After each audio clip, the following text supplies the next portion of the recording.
Assalamualaikum warahmatullahi wabarakatuh. Halo anak soleh dan soleha, ahlan wa sahlan. Kembali lagi bersama Bu Eva dalam pembelajaran jarak jauh. Hari ini kita akan mempelajari mata pelajaran fikih tentang azan dan iqomah. Sebelum mulai belajar, marilah kita membaca doa terlebih dahulu.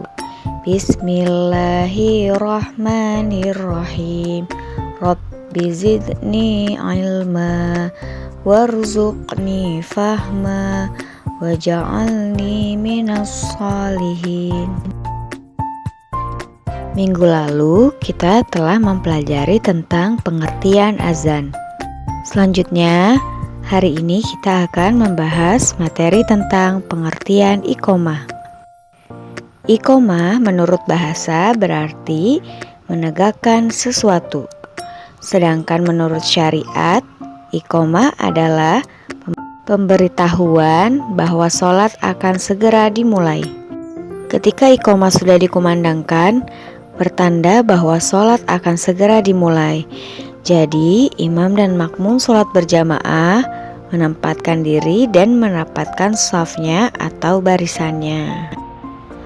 Lafal iqomah disunahkan agak cepat dan dilafalkan dengan suara yang lebih rendah daripada melafalkan azan. Sebelum sholat berjamaah dimulai, dikumandangkan iqomah dahulu. Dikumandangkan iqomah sebagai tanda sholat akan segera dilaksanakan. Perhatikan lafal iqomah yang akan ibu bacakan. Jadi, disunahkan agak cepat dan lafalkanlah dengan suara yang lebih rendah daripada kita melafalkan azan. Allahu Akbar, Allahu Akbar. Asyhadu an la ilaha illallah. Asyhadu anna Muhammadar Rasulullah. Hayya 'alas shalah. Hayya 'alal falah. Qad qamatis shalah. Qad qamatis shalah. Allahu Akbar, Allahu Akbar. La ilaha illallah. Nah, jadi perbedaan melafalkan azan dan iqomah yaitu azan harus dikumandangkan dengan suara yang jelas dan nyaring. Sedangkan melafalkan iqomah membacanya agak cepat dan suaranya lebih rendah daripada melafalkan azan. Syarat-syarat seorang muazin adalah yang pertama, laki-laki yang balik dan mumayyiz. Mumayyiz itu anak yang sudah mengerti mana yang baik dan buruk. Yang kedua, dilakukan sesudah masuk waktu sholat, kecuali azan subuh boleh dikumandangkan sejak tengah malam. Yang ketiga, dikumandangkan oleh orang yang beragama Islam. Yang keempat, kalimat azan dan iqomah hendaklah berturut-turut. Dan yang terakhir, pengucapan makhraj baik dan dilakukan secara tertib. Perbuatan sunnah ketika azan dan iqomah adalah yang pertama, muazin suci dari hadas kecil dan besar. Yang kedua, berdiri menghadap kiblat. Yang ketiga, berdiri di tempat yang tinggi jika memang diperlukan. Yang keempat, menoleh ke kanan sekali ketika mengumandangkan lafal hayya 'alas shalah dan menoleh sekali ke kiri ketika membaca hayya 'alal falah. Yang kelima, menyuarakan azan dengan jelas dan nyaring agar terdengar luas ke seluruh wilayah. Yang keenam, melambatkan bacaan dari tiap-tiap lafal azan. Jadi bacanya nggak boleh terburu-buru.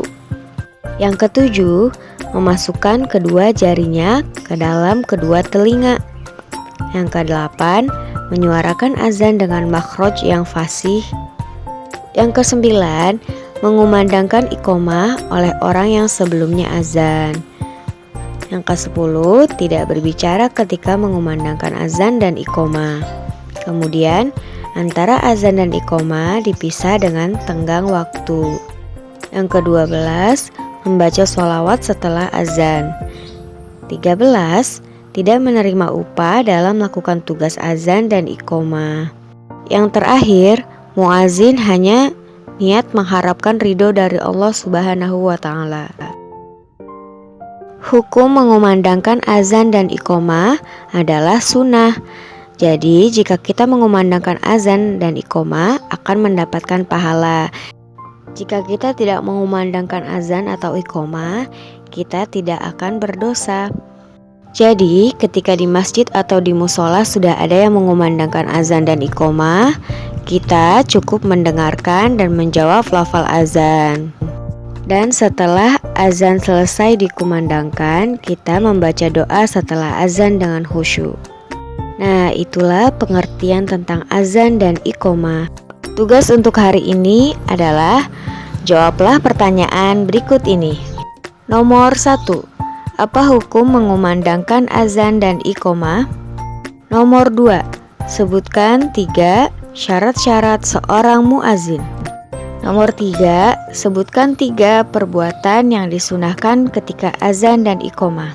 Akan di buku tulis fikih, tulis soalnya dan jawabannya, kemudian foto, kirim di Google Classroom. Cukup sekian pembahasan untuk hari ini. Membaca hamdalah. Alhamdulillahi Rabbil Alamin. Semoga bermanfaat.